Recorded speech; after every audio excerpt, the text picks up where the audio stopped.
Bonjour, bien-aimés, que le nom du Seigneur soit ce matin glorifié, que le nom du Seigneur soit vraiment exalté. À lui seul soit toute la gloire, celui-là qui nous a aimés. Oui, celui-là qui nous a aimés le premier. À lui seul soit ce matin toute la gloire. Oh, ce matin, par la grâce de Dieu, je suis sorti un peu pour faire un peu de sport. Amen. Et là, je profite vraiment pour partager cette pensée avec toi, ma jeune soeur, avec toi, mon jeune frère. Alléluia. Alors ce matin, dans notre méditation familiale, c'est-à-dire mes fils et moi, ce matin, nous avons médité. Et c'est cette méditation-là que j'aimerais partager avec toi. Amen. Nous avons médité dans le livre de Deux Rois euh, chapitre 22, je crois, oui. Deux Rois chapitre 22, si je m'en souviens bien. Je l'espère. Deux Rois chapitre 22 à partir du verset 1 à 2. Amen. Alors, la pensée que nous avons méditée concernait le roi Josias. Alléluia. La Bible nous dit que Josias a accédé au trône, il n'avait que 8 ans. Alléluia. Il n'avait que 8 ans et après, il a régné à Jérusalem pendant 31 ans. 31 ans, donc ce qui veut dire que durant, je ne sais pas, je n'avais pas tout terminé, donc je ne saurais dire la fin, mais c'est que sur la Bible nous dit dans ces deux versets qu'il a régné à Jérusalem pendant 31 ans. Donc durant ces 39 ans-là, ce jeune homme-là est resté stable, puisque la Bible nous le dit dans ce chapitre-là. Il dit que Ézéchias est resté fidèle à Dieu, il ne s'est pas détourné ni à droite ni à gauche, en tout cas de la loi de l'Éternel, il est resté fidèle à Dieu. Durant tout son règne, Josias est resté attaché à Dieu. Alléluia.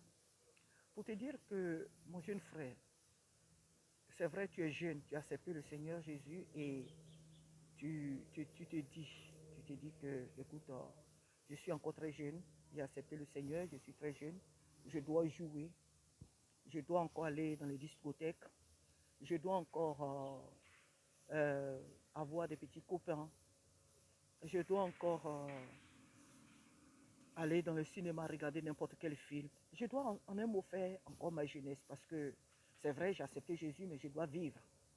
Je dois vivre parce que, écoute, quand on est jeune, on doit se dépenser, on doit vivre. On doit vivre la vie, on doit faire la jeunesse. C'est pas mauvais parce que c'est vrai, quand on est jeune, on doit vivre comme étant comme jeune, c'est vrai. Mais la jeunesse ne rime pas avec le péché. Être jeune ne veut pas dire pécher. Être jeune ne veut pas dire faire comme les autres. Être jeune ne veut pas dire euh, ne veut pas dire ne veut pas dire être infidèle à Dieu. À partir du moment où tu as accepté Jésus comme ton Seigneur et ton Sauveur, tu dois comprendre désormais que ta vie est devenue une vie spéciale, une vie mise à part, une vie consacrée à Jésus-Christ. Et cette vie-là, elle se mène dans la sanctification.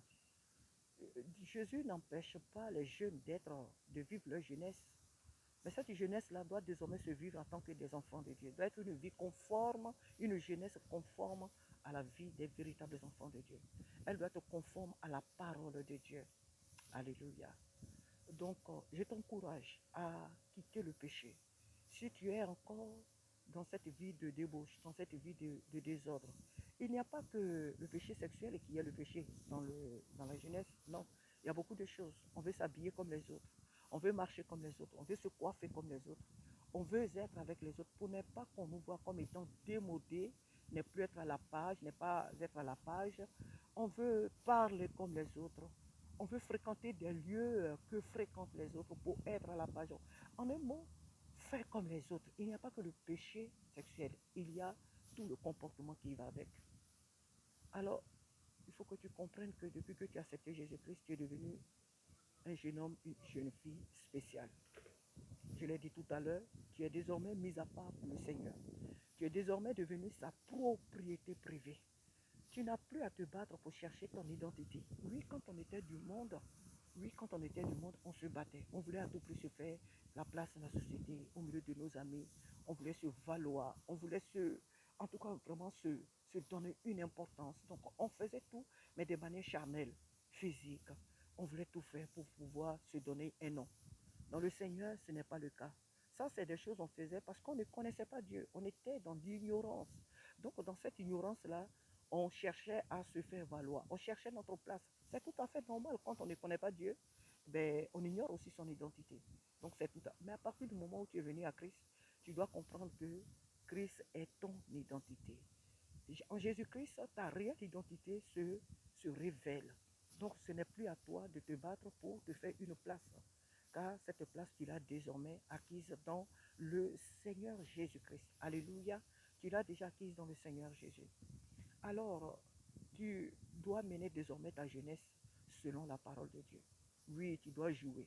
Oui, tu dois avoir des copines. Mais qui sont tes copines? Qui sont tes copains? Est-ce que ceux-là ont réellement accepté? Est-ce que ceux-là ont accepté Jésus comme leur Seigneur, comme leur Sauveur? Est-ce que leur manière de vivre ressemble à toi, est conforme à la parole de Dieu? Est-ce que ce sont des chrétiens? Est-ce que ce sont des chrétiens? Est-ce que ce sont des personnes, des jeunes gens qui craignent Dieu? Car la Bible dit, les mauvaises compagnies corrompent les bonnes mœurs. Oui, la Bible dit que les mauvaises compagnies corrompent les bonnes mœurs. Donc, je t'encourage vraiment à savoir que tu es la bienvenue. Tu es le bienvenu en Jésus-Christ. Et que cette vie que tu as choisie, le Seigneur Jésus que tu as choisi, il te donnera tout le nécessaire pour que tu sois heureux. Et d'ailleurs, c'est pour cela qu'il allait à la croix. Donc le Seigneur seul, Jésus, peut t'assurer une véritable jeunesse, une jeunesse honorable, une jeunesse valeureuse, une jeunesse, mais vraiment de paix et de joie, où tu n'auras plus à te débattre toi seul. Josias n'avait que 8 ans. 8 ans quand il a accédé au trône. C'est ce que la parole de Dieu nous dit. Il n'avait que 8 ans lorsqu'il a accédé au trône. Et 31 ans, ce jeune homme est resté stable sur le trône. 31 ans, il a gouverné. Alléluia. Josias a eu la tentation de courir les femmes. Il a eu la tentation d'aller certainement dans les boîtes de nuit, dans les discothèques, pour danser les chants du monde. Il a eu certainement la tentation de tout abandonner et de faire comme les autres. Alléluia. Mais non, il a refusé. Parce qu'il savait qui il était. Il savait que là où il était, il avait trouvé sa place. Il avait trouvé vraiment son identité. Donc, il n'avait pas à fuir cette grâce qui lui avait été donnée pour aller vers des choses de perdition, des choses de néant, des choses du néant, des choses de la honte, la confusion. Il n'avait pas laissé la gloire en Jésus-Christ pour aller vers du néant. Alléluia. C'est je t'encourage. Josias est resté fidèle à Dieu. 8 ans, que 8 ans. Il n'avait que 8 ans et il est venu au trône. Et il est resté fidèle à Jésus-Christ. Je pense que le Seigneur me donnera de revenir sur ce sujet pour d'autres raisons. Amen, pour d'autres personnes. Mais pour toi qui es jeune, pour toi qui as accepté Jésus comme ton Seigneur et ton Sauveur, pour toi qui es passé par les eaux de baptême, sache que désormais ta vieille nature est restée dans les eaux. Ta vieille nature est restée désormais dans les eaux du baptême, dans la tombe. Et tu es ressuscité avec Jésus-Christ. Tu es ressuscité avec Jésus-Christ et tu es devenu une nouvelle personne. Tu vas au cinéma, c'est pas mauvais que tu ailles au cinéma. Mais quand tu vas au cinéma, tu vas regarder quoi? Qu'est-ce que sont ces films-là qui sont au programme? Est-ce que quand tu vas au cinéma, tu vas regarder des films qui ne sont pas bien? Quand tu y ressors, est-ce que tu as la paix? Est-ce que tu as la joie? Est-ce que tu es heureux, heureuse de ce que tu allais regarder au cinéma? C'est de cela qu'il est question. La Bible dit quoi? Tout m'est permis, mais tout ne m'est pas utile. Tout m'est permis, mais je ne me laisserai servir par quoi que ce soit. C'est de cela qu'il est question. Les gens disent, oui, attends, vous exagérez. On est chrétien. À cause des chrétiens, on ne peut plus faire ça. Parce qu'on est devenu chrétien, on ne doit plus faire ça. Oui, parce qu'on est devenu chrétien, il y a des choses qu'on ne doit plus faire. Oui, oui, oui, il y a des choses qu'on ne doit plus faire. Quand on est réellement animé par le Saint-Esprit, on ne peut pas être gêné. On ne peut jamais être gêné de ne pas faire les choses qui ne sont pas de Dieu. Jamais. Au contraire, je ne sais pas si je m'exprime bien, mais pour dire que quand on est habité par le Saint-Esprit, oui, l'enfant de Dieu peut être gêné en faisant des choses qui ne sont pas de Dieu. Quand je suis habité par le Saint-Esprit, que je vais au cinéma et que je vais là-bas pour regarder des choses qui ne sont pas bien, mais immédiatement, je ne peux que ressentir la tristesse. Je ne peux ressentir que la tristesse. Je ne peux ressentir que la tristesse. Et d'ailleurs, quand je suis animé par le Saint-Esprit, je ne peux pas avoir un film qui ne m'édifie pas au programme et puis aller m'asseoir dans un cinéma pour regarder ce film pour dire que oui, il fallait que je parte au cinéma. Mais tu allais regarder quoi? Il y a des films qui passent au cinéma. Je pense qu'il y a des films tels que Les 10 commandements, euh, euh, Dieu n'est pas mort. Je pense qu'il y a ces genres de films-là qui passent au cinéma. Oui, pour ces films-là, moi, je peux aller m'asseoir au cinéma pour les regarder. Si on ne les fait pas à la télévision, je peux aller au cinéma pour les regarder. Mais quand je vais regarder un film sur les dragons, quand je vais regarder les films sur les avatars, quand je vais regarder les films, ça me donne quoi comme leçon? En quoi est-ce que ces films m'édifient? En quoi est-ce que ces films-là m'édifient? Quand je vais par exemple à un anniversaire, je ne dis pas que les anniversaires sont mauvais, les anniversaires ne sont pas mauvais, mais quand j'y pars, c'est vrai que ce n'est pas mon anniversaire et que les chants qui sont joués, ce n'est pas moi qui choisis de les mettre, mais quand je suis allé à un anniversaire et qu'il y a des chants du monde qui sont joués et tout, et que je m'assois là longtemps et que je passe mon temps à danser, à danser, à danser ces chants, je ne crois pas qu'avec le Saint-Esprit, je sois vraiment heureux, heureuse. Dans ces conditions-là, je peux aller à l'anniversaire de mon ami, de ma soeur ou de je ne sais pas de qui m'a invité. Je vais à l'anniversaire, je vais donner mon cadeau, je reste là avec mes amis. Et oui, bien sûr, je joue avec eux. Mais quand les musiques du monde, on insiste dans ce lieu-là à mettre des musiques mais vraiment qui ne glorifient pas Dieu, mais à ce moment-là, je rentre chez moi. Je sors de là et je rentre chez moi. J'ai fait acte de présence, mais je rentre chez moi. Alléluia. Donc, voilà un peu ce que j'aimerais ce matin partager avec toi. Tu es jeune. Tu as bien fait de venir à Jésus-Christ. Et peut-être que en ce moment même, tu traverses des temps très difficiles. Tu traverses des moments très, très difficiles. C'est vrai. Tu traverses des moments difficiles. Tu es coincé. Et l'ennemi te dit, mais écoute, écoute, laisse tout et va vivre ta vie. Et d'ailleurs, Jésus ne t'interdit. Oui, Jésus t'interdit. Mais ça, c'est le diable qui te dit que Jésus ne t'interdit pas de marcher comme les autres. Tu es jeune, va te défouler. Tu es jeune, va faire ceci, cela. Les conséquences du péché n'ont pas d'amis. Les conséquences du péché sont très, très, très graves. C'est la mort. Les conséquences du péché, c'est la mort. Le salaire du péché, c'est la mort. À partir du moment où tu as connu Jésus-Christ, désormais tes yeux sont ouverts sur ce qui se passe dans ce monde. Donc tu n'as plus, comme les animaux qu'on appelle les chiens, le fond. Ils vomissent et après ils repartent reprendre leur vomissure. L'enfant de Dieu ne vit plus comme ça. On a des hauts, c'est vrai, des bas. On a des difficultés.